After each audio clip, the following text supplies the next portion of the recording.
Meu nome é Alexander. Até hoje luto para acreditar no que vivi naquela floresta, nos confins da Rússia, onde o inverno parecia nunca acabar. Sempre fui fascinado por lendas antigas, principalmente as que minha avó me contava quando criança. Ela falava sobre a Baba Yaga, a bruxa dos ossos, a velha de ferro, a que mora na cabana que anda sob pernas de galinha. Eu ria daquilo achando que seria apenas superstição, mas aprendi da maneira mais cruel que algumas lendas nascem da verdade. Tudo começou quando recebi uma carta de um historiador conhecido chamado Mikhail, que investigava relíquias folclóricas do interior do país.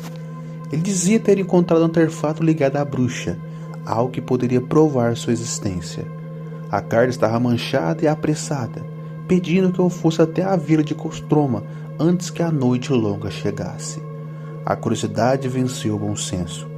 Peguei um trem que seguia até uma estação esquecida, depois uma charrete que me levou por estradas lamacentas, até que no fim do terceiro dia encontrei a tal vila. Era um montoado de casas de madeira, quase todas abandonadas, exceto pela taverna e a pequena igreja ortodoxa. Os aldeões me olharam com desconfiança.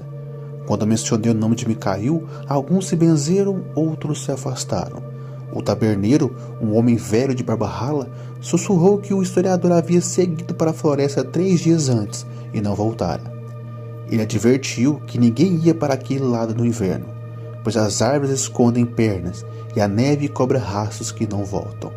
Ri nervosamente, achando que fosse mais um ditado local, mas sua expressão era de pavor. Decidi seguir mesmo assim, guiada apenas pela bússola e pelo mapa grosseiro que Mikhail deixara na carta.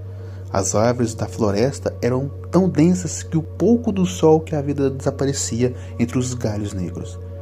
Andei horas até que a noite caiu de repente, com o frio que cortava a pele como navalhas. O vento começou a assoviar entre os troncos, e foi aí então que eu ouvi um farfalhar pesado como madeira arranhando o chão. O som vinha de todos os lados, mas quando olhei, vi apenas sombras. Foi então que percebi um brilho alaranjado ao longe. Segui-o, acreditando ser o acampamento de Mikhail. Conforme me aproximei, distingui uma cabana. Não estava no chão. As histórias eram verdadeiras. A casa estava suspensa por 2 pernas de galinha imensas, com garras tão grossas quanto troncos, que se mexiam inquietas como se sentissem minha presença. A cerca ao redor era feita de ossos humanos e cavetas acesas como lanternas iluminavam a neve. A porta rangeu e lá dentro uma sombra se movia. Um cheiro de ferro e ervas podres invadiu meu nariz. A lenda se tornava carne diante de mim. Baba Yaga saiu à porta, uma velha alta de costas corcundas, cabelo desgrenhado como palha queimada, nariz longo e curvado, dentes de ferro afiados. Seus olhos brilhavam como carvão incandescentes. Ela apoiava-se num pilão imenso, flutuando a alguns centímetros do chão, e na outra mão segurava um bastão que mais parecia uma vassoura deformada. Quem ousa pisar na neve que me pertence? Sua voz era um lamento e um trovão ao mesmo tempo. Tentei falar, mas minha língua parecia congelada. Ela se aproximou, os pés quase não tocando o solo, inclinou o rosto para me cheirar. Veio por curiosidade ou por tolice? Rosnou. Ambos os sabores eu aprecio. Lembrei-me das histórias. Baba Yaga não era simplesmente má. Ela podia ajudar ou devorar, dependendo da astúcia de quem a encontrava. Então menti, dizendo que havia me perdido. Seus lábios finos se curvaram num sorriso torto. Perdeu-se? Então será encontrado. Disse e de um sovio a casa se agachou. A porta abriu-se sozinha. Entrei, o interior era maior que o exterior, cheio de prateleiras com frascos que continham óleos, dedos, líquidos que ferviam sozinhos. Um forno gigante ardia no fundo e sobre a mesa um mapa de peles estava aberto. Vi o nome de Mikhail riscado com sangue seco. Seu amigo não era esperto, quis roubar meu fôlego antigo. Agora alimenta a minha cerca. Ela gargalhou e a chama do forno pareceu crescer. Eu precisava sair dali. mas sabia que correria não adiantaria.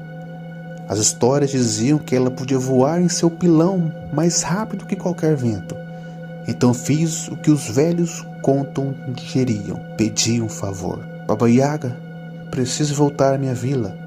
Ajude-me a encontrar o caminho. Ela estreitou os olhos. Sempre um favor, sempre uma barganha. Se quer minha ajuda, deverá provar que tem força e astúcia. Tocou meu ombro com seu dedo de ferro. 3 tarefas, como manda a noite. Concordei mesmo sabendo que não tinha escolha. A primeira tarefa foi varrer a neve ao redor da casa antes que o sol surgisse, mas não havia sol naquele inverno eterno. Varri enquanto a noite parecia zombar de mim, e cada passo era engolido pela floresta viva. Quando terminei, percebi que os rastros desapareciam sozinhos, como se a casa nunca tivesse estado ali. A segunda tarefa foi alimentar os espíritos famintos. Ela me deu uma tigela com um mingau negro e disse para levá-lo às caveiras da cerca. As caveiras mexeram as mandíbulas sussurrando os segredos de mortos.